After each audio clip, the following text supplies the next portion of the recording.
apa yang ia lakukan ketika ia memperdayai Ishak dan kelicikannya bukanlah alasan ia diberkati. Ia tidak perlu menipu, sebaliknya percaya dan berseru kepada Tuhan.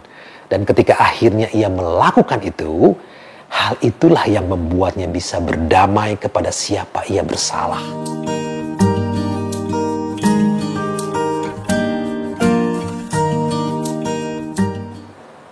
Shalom, kita sekarang sudah sampai episode yang ke-8 dan kali ini kita akan membahas tentang kisah Yakub. Setelah narasi yang panjang tentang Abraham, kitab Kejadian hanya sedikit membicarakan tentang Ishak. Sebelum kita masuk ke dalam Yakub. Nah, di Kejadian 24 Abraham itu diceritakan mencarikan istri untuk Ishak yang diambil dari kerabatnya. Dipertemukanlah ia dengan Ribka, wanita yang sangat dicintainya. Nah, penting teman-teman ya untuk memperhatikan Ishak walaupun ceritanya itu singkat. Dikatakan loh bahwa semua yang dilakukan Ishak itu berhasil. Ishak itu menabur dan menuai 100 kali lipat penuh berkat. Ini bisa dibaca di Kejadian 26 ayat 12. Ishak itu menjadi satu-satunya bapa bangsa atau patriark yang tidak meninggalkan tanah terjanji. Dan satu-satunya yang hanya mempunyai satu istri. Sehingga apa? Nyaris hidupnya itu tanpa gangguan yang berarti. Jadi walaupun singkat, dia sangat positif. Nah, kita lanjut ya ke kisah tentang Yakub. Ribka diceritakan melahirkan 2 anak kembar, yaitu Esau dan Yakub, yang bersaing sejak masih di dalam kandungan. Esau itu si sulung, tapi Yakub itu di dalam tanda kutip memegang tumitnya setelah Esau lahir. Ini adalah suatu idiom, memegang tumit itu dapat berarti artinya mengganti atau menipu. Dan itu pula kata Yakub itu berasal ya, mengganti atau menipu. Setelah mereka tumbuh dewasa, Ishak itu lebih sayang kepada Esau, sedangkan Ribka lebih sayang kepada Yakub. Lalu ketika Ishak sudah tua, ia memanggil Esau untuk pergi berburu dan membuat makanan dan akan memberkatinya, ya Esau. Tapi Tuhan memang memberi indikasi bahwa berkat itu akan jatuh ke tangan Yakub. 25 ayat 23. Dan Esau juga keliru, yaitu dengan apa? Menjual hak sulungnya demi semangkuk bubur. Ini bisa dibaca di Kejadian 25 ayat 29 sampai 34. Ketika Ribka mendengar pembicaraan antara Ishak dan Esau, ia merencanakan penipuan agar apa? Berkat jatuh ke tangan Yakub. Ribka diceritakan memasak makanan dan meminta Yakub menyamar menjadi Esau membawa makanan kepada Ishak yang buta karena tua. Aku Esau, anak sulungmu. Dan kebohongan pertama ini diikuti oleh kebohongan berikutnya di dalam cerita yang dibumbui penuh tipu daya, ya. Yakub mengambil keuntungan dari ketuaan Ishak dan mendapatkan berkat dengan cara berbohong dan penuh tipu daya. Yakub memang diramalkan akan mendapatkan berkat, tapi tidak dengan cara menipu. Ishak lalu meletakkan tangannya kepada Yakub dan memberkatinya. Ini artinya apa? Meneruskan hak keimaman sebagai kepala, termasuk berkat-berkat kesejahteraan. Karena Yakub sekarang telah mendapatkan berkat dari Ishak, maka ia akan menjadi kepala keluarga berikutnya. Tapi sekali lagi ia mendapatkannya dengan cara curang. Sekali lagi kita juga tidak dapat melihat adanya kecaman langsung di dalam Alkitab terkait hal ini. Namun kita bisa lihat lewat apa? Alur cerita, yaitu dari buah-buah dosa dari Yakub dan keluarganya. Pertama, apa? Hubungannya dengan Esau itu menjadi buruk. Bahkan Esau ingin membunuhnya. Mendengar hal ini, Ribka kemudian meminta Yakub pergi ke rumah kerabatnya di Haran di timur. Ingat ya, periode Bapa bangsa itu dimulai dari mana? Yaitu langkah Abram pergi dari timur menuju ke barat, ke tanah terjanji. Sedangkan Yakub ini sebaliknya kan, dari tanah terjanji balik ke timur, ke Haran. Artinya apa? Dibuang. Ini adalah konsekuensi dari dosa yang telah dibuat. Ketika Yakub hendak keluar dari tanah terjanji, ia bersumpah. Demikian ya, saya bacakan.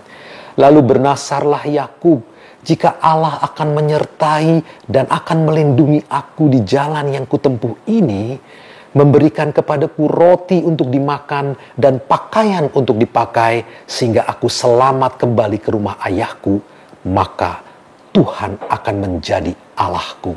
Kejadian 28 ayat 20 dan 21. Yakub khawatir tidak akan kembali ke tanah terjanji. Kemudian dia berdoa kepada Tuhan meminta pertolongan. Tidak seperti ayah dan kakeknya, Yakub itu menyebut Allah dalam tanda kurung Elohim ya, bukan Tuhan dalam huruf besar atau Yehova. Jadi sumpahnya ini apa? Dikondisikan. Kalau ia selamat kembali ke rumah ayahnya, ia akan menyebut Tuhan dalam huruf besar. Ini yang jadi Tuhan tuh siapa? Kok pakai kondisi doanya? Di Haran, Yakub menemui pamannya Laban dan jatuh cinta pada anaknya Rahel. Ia bekerja 7 tahun lamanya untuk mendapatkan Rahel. Singkat cerita, mereka kawin. Dan pada hari perkawinan setelah perayaan, Yakub itu menghampiri pengantinnya itu. Namun, keesokan paginya, wanita yang dinikahinya itu ternyata Lea, kakak tertua dari Rahel. Laban menggantinya, menipunya.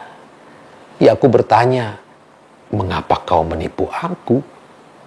Jawabnya, "Tidak biasalah memberi yang muda terlebih dulu sebelum yang lahir lebih dulu."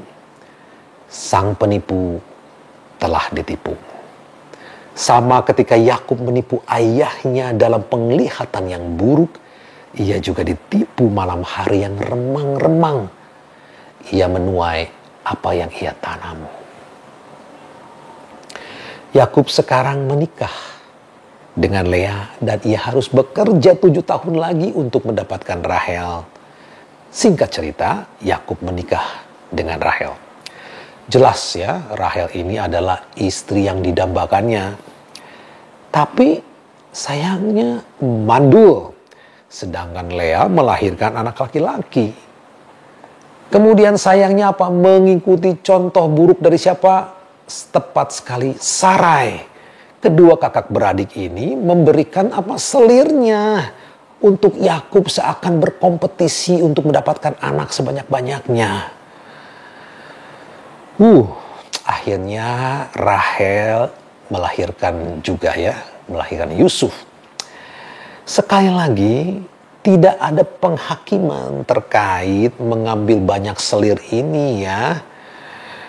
Tapi penghakiman itu sesungguhnya terjadi di dalam cerita, yaitu apa yang harus ditanggung oleh Yakub dan keluarganya.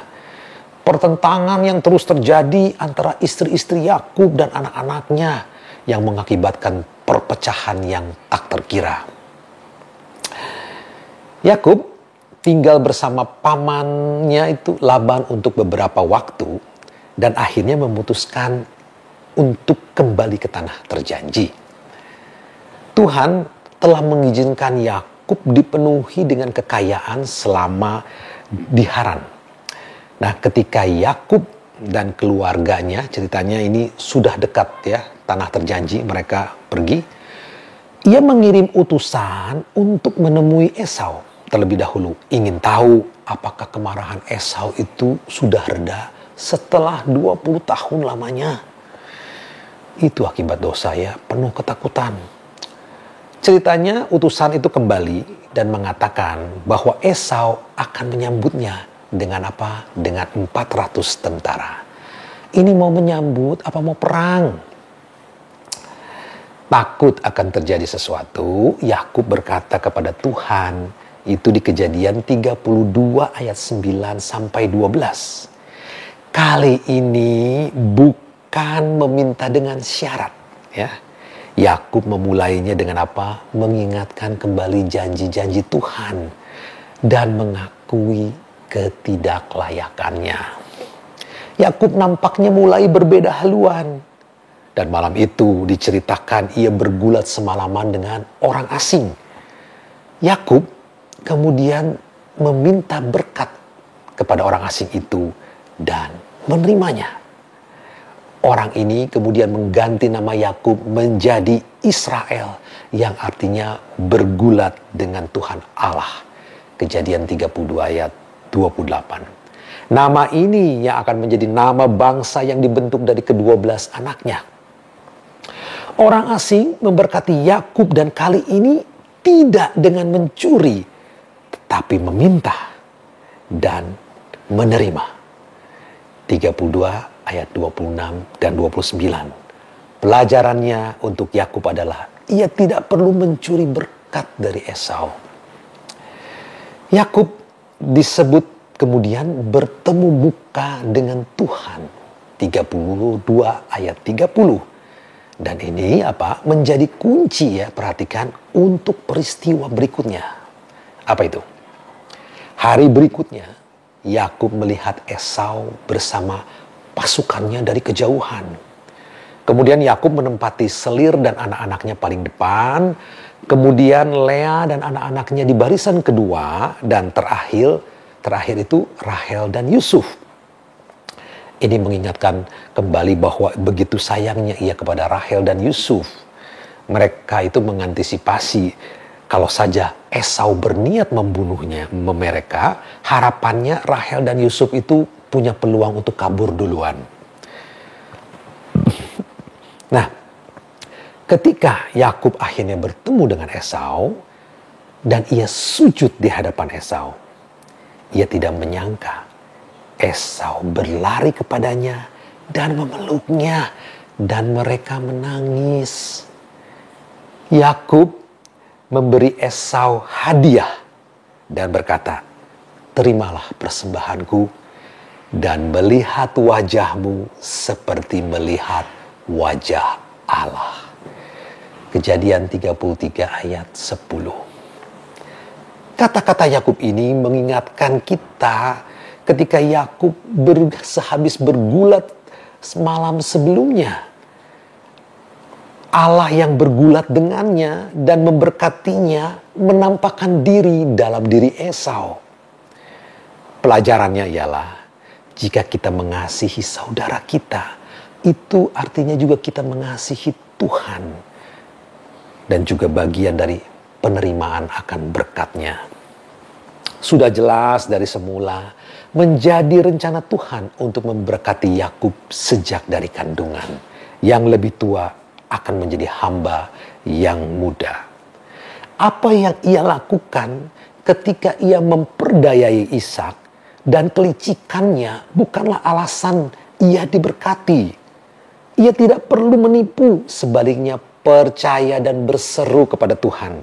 Dan ketika akhirnya ia melakukan itu, hal itulah yang membuatnya bisa berdamai kepada siapa ia bersalah. Dan akhirnya menerima berkat Tuhan. Di Kejadian 33 ayat 11, kata Pemberian ini secara harafiah itu artinya adalah memberkati. Yakub memberkati Esau. Dan berkat materi adalah berkat yang dapat dibagi sebagai upaya pemulihan hubungan. Sedangkan berkat untuk menjadi kepala keluarga, baik itu secara spiritual, artinya keimaman, atau politis sebagai raja atau pemimpin, tetap akan menjadi milik Yakub. Yang lainnya, berkat lainnya dapat dibagi. Teman-teman semua, pelajarannya adalah mengasihi terhadap sesama ini adalah menjadi bayangan pengajaran perjanjian baru. Kasihilah Tuhan Allahmu dan kasihilah sesamamu. Cerita persaingan persaudaraan ini sudah ada setua sejarah manusia. Terbunuhnya Habel adalah bukti persaingan itu bisa berakibat fatal. Namun, di balik pertumpahan darah ada rekonsiliasi, dan untuk pertama kalinya di dalam cerita Alkitab ada harapan untuk rekonsiliasi dan pengampunan akan menang. Harapan seperti inilah ya yang sungguh dibutuhkan oleh anak-anak Yakub di dalam kisah selanjutnya. Selanjutnya tentang apa? Ya, tentang Yusuf anak Yakub ya. Sampai di sini teman-teman, kita akan lanjutkan episode berikutnya tentang Yakub. Terima kasih sudah menonton. Tuhan Yesus memberkati. Amin.